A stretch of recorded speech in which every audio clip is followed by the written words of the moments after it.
पर बजरिया में होते भोर भोर जालू समोसा खालू तू धूसवा बजरिया में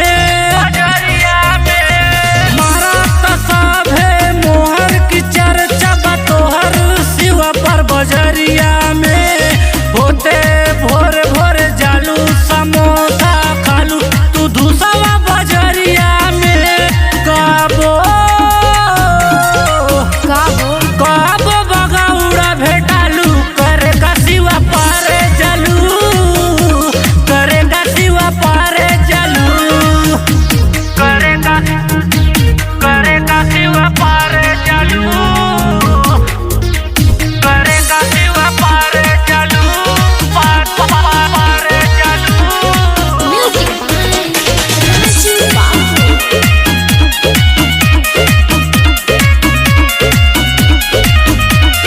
चले लुगोरी मटकाई कमरिया हिलाई तू मखदुमपुर बनावा पे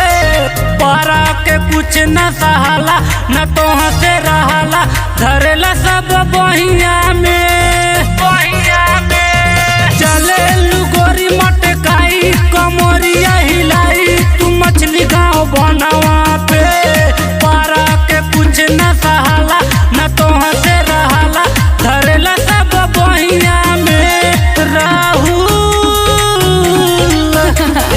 राहुल अकेला से लजालू करेगा शिवा पारे जालू करेगा शिवा पारे जालू हमसे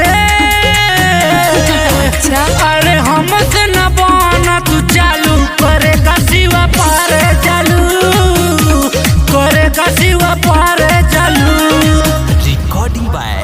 टैलेंट म्यूजिक सुरेश राजा।